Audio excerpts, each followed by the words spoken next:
Leaders, what if the secret to a meaningful life and masterful leadership is an ancient virtue that's hiding right now in plain sight? I'm convinced it is. I'm convinced because for years, this trait was the last thing I thought a leader needed. But then I had an interaction with someone who had a whole set of leadership skills I didn't have, and I realized what I was missing.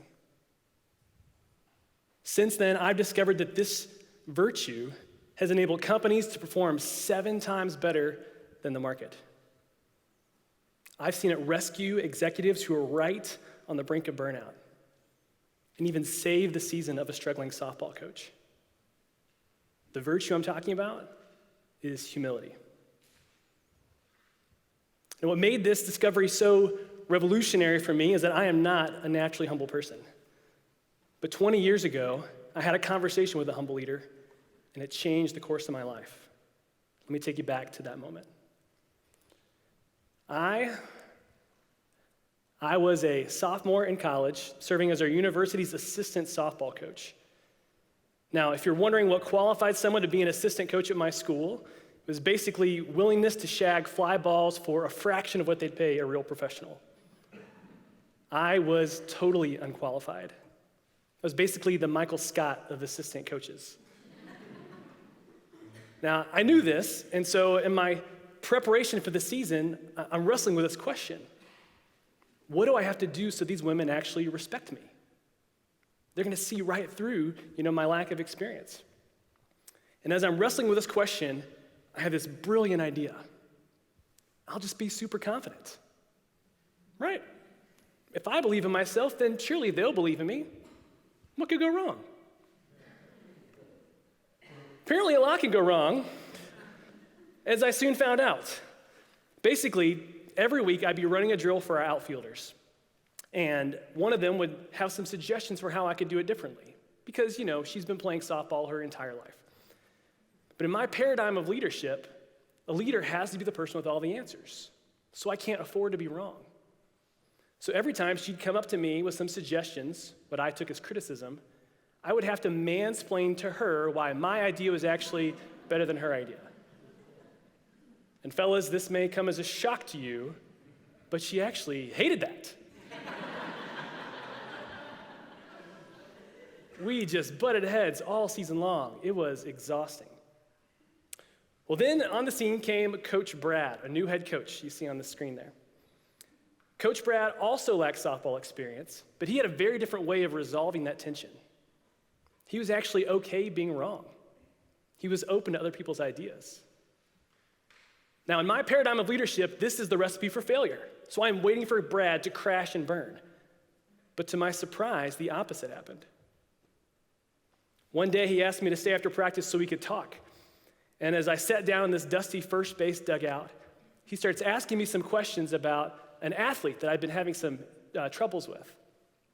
And as soon as he started in, I braced myself for this confrontation. But to my surprise again, my defensive walls never came up.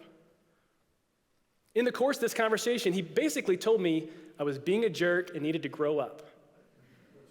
But he said it with such love and kindness that I hugged the guy afterward.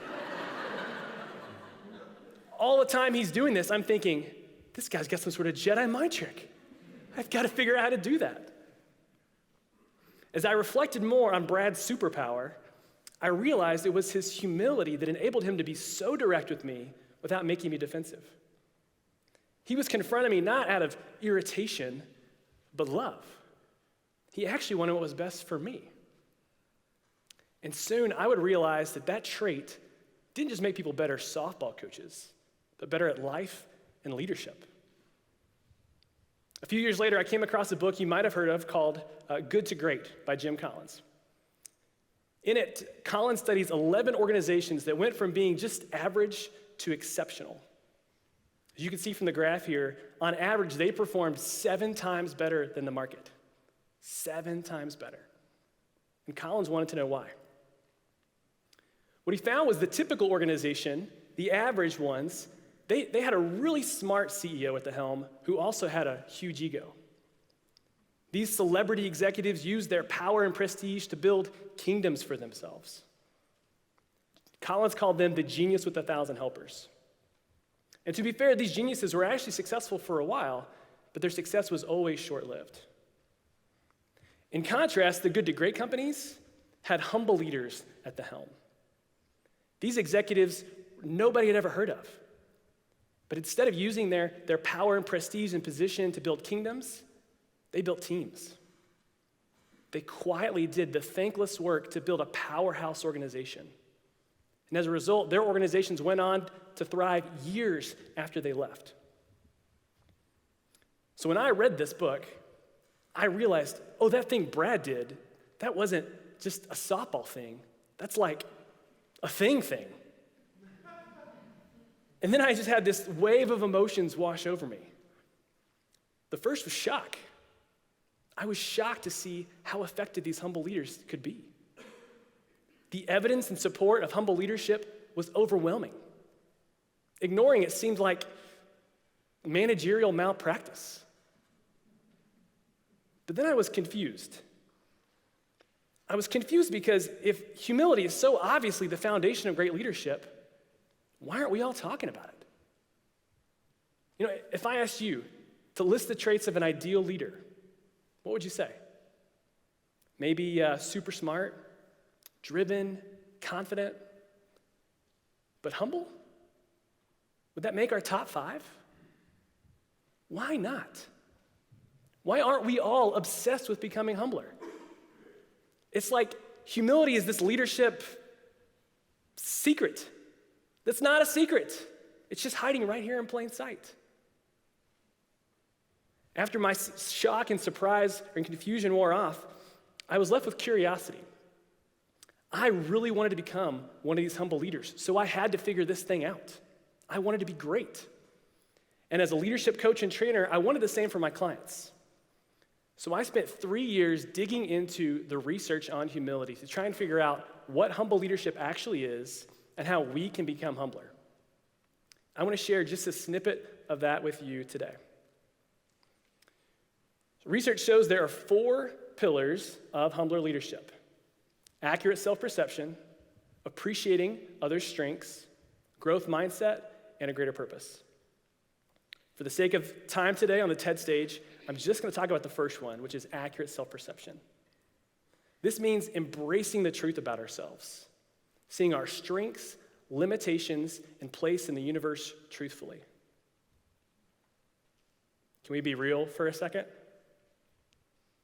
Most of us don't really want an honest assessment of ourselves. We're afraid to ask our boss or our spouse how we're doing because we're not really sure we're going to like the answer. But humble leaders are different. They want to live in reality because they know things only change in reality. They know that the truth sets you free, but it's also a lot of hard work to understand and embrace the truth. I think about one of my clients when I think about this journey towards truth. I'll call him John. When we started working together, John was struggling. He was working 6 days a week, barely seeing his young kids because he's doing 3 different jobs at work. To get started, we did a 360 assessment so that his peers and his team members could give him some really honest feedback. And what they said was challenging. They said, "John, we love you. Man, you're a great guy, but I don't trust you. I mean, you say yes to so much that you're not actually dependable." That was really tough for him to hear, as I'm sure it would be for you. But like all humble leaders, he was more afraid of having blind spots than hearing about them. So he pressed on. As we dug into this together, he realized that part of the reason it was hard for him to say no was he loved being the hero. It felt good to swoop in and save the day, right? But that meant he was neglecting some of his core responsibilities. The reason he's working 3 jobs is there's 2 vacancies on his team he hasn't filled. He's been too busy doing the jobs himself. He needed to delegate more and solve those systemic problems. But that meant ignoring that knock on the door. It meant being a little bit less popular. Now, to his credit, He did the hard work. 9 months later, we're talking again, and he said, man, so much has changed now. I'm only working 5 days a week, so I'm a lot less stressed. And I really feel good about the job I'm doing as a dad. But there is one problem. I come to work now, and I'm not sure what to do. I mean, my team is fully staffed, and they're killing it. I think I need to learn to set a strategy, which I've never done before because I've always just been fighting fires all the time. Do you think we could work on that? I said, yeah, you bet we could work on that. Like all humble leaders, this executive embraced his limitations, not out of fear or insecurity, but because he didn't want to hold his team back anymore. He also owned his strengths, not out of cockiness or entitlement, but because he wanted to add more value to his organization and its clients. And lastly, he shifted how he thought about his place in the universe. He embraced his unique role because, again, he wanted to add more value to the people he cared most about. You see, humble leaders recognize that while the universe doesn't revolve around them, they do play an important part in it. They give themselves to a cause beyond themselves, not thinking less of themselves, but thinking of themselves less. So that's what humble leadership looks like. But the second question is, what do we do about that? You might be thinking that since we're talking about something as fundamental as a character trait, there's not a lot you can do. Either you've got it or you don't. But the truth is, humility is a skill you demonstrate or don't. Humility is always a choice. Just a few days after my life-changing conversation with Coach Brad, I had a chance to choose humility. I was running a drill again, and that same player comes jogging over, ready with suggestions, and by the looks of things, ready for a fight. But this time, something in me had shifted. I no longer felt this same pressure to have this facade of perfection. And so this time, as she started offering suggestions, I listened without interrupting her, which is already a pretty big win for me. And when she finished, I said, you know what? You actually made some really great points. I don't have time to redo the whole drill right now, but if you'll stick around after practice, I'd love to talk and hear your thoughts about how to make this better for everyone. When I said that, her jaw just dropped open. I'd never treated her with that kind of respect before. And as a bonus, her suggestions did make the drills better for everyone. Everybody won. As I watched her jog back to the line to finish the drill, I felt this weight just lift off my shoulders. For the first time, I felt like it's okay if I don't have all the answers. In that moment, I showed up as a humble leader. Not because I had character replacement surgery. I just did what a humble leader would do. And yeah, it was awkward and effortful at first, but because we are what we repeatedly do, the more I acted like a humble leader, the more I became that new person. So what does this mean for you? Well, there are 10 practical strategies I found in doing my research, but today I just want to leave you with 3 questions to help you with this accurate self-perception, to see your strengths, place in the universe, and limitations more accurately. The first question is, what's the best hour of your week? Asking this question helps us lean into our strengths a bit more because we notice our joy. And our joy is so insightful. It says so much about us. When I asked myself this question years ago, I realized it was the hour where I was coaching or training my direct reports. Which then I thought, well, shoot, why not do that for 40 hours a week instead of 1? And I started my own business. Now, for you, this may not mean a job change, but it could mean leaning into the places you naturally find joy or you feel like you're just thriving at work. Because when you show up with excellence and passion in what you do, it's a gift to the people around you. The second question I'll borrow from Martin Luther King Jr. He said, life's most persistent and urgent question is, what are you doing for others? And the Reverend's right. This question recalibrates our view of ourselves in the universe because it reminds us that while gifts are given to us, they're not for us. We find our greatest joy and meaning when we give ourselves in service to others. The third and the final question that helps us see ourselves more accurately speaks to our limitations. Imagine for a moment you're at your funeral and you're seeing all the people you love say all the wonderful things about you you've always hoped they would say. She was so generous. He was a listening ear.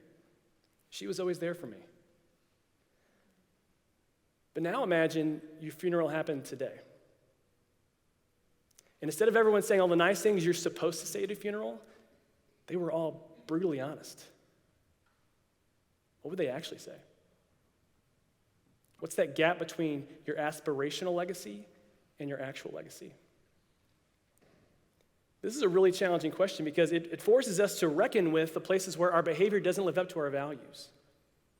But by pausing to recognize this gap, to look it in the eye, you take the first step in becoming who you were meant to be. Now, your answers to these questions are going to be different than mine, and that is terrific. Because as you embrace your strengths, you bring something unique and beautiful to the world. You stop holding back out of fear. You make a difference. As you look at your limitations and own those things, you actually start to grow through them. You start to rely on other people in a way that grows and dignifies them. You collaborate instead of compete. And as you give your life in service to others, you build movements and teams and organizations that do far more than any one of us could do on our own. You take that baton and you hand it to the next generation. You leave the world better than when you found it. As I've pursued humility over the last 20 years, it has changed my life. And I know if you choose to chase it, it'll change yours too.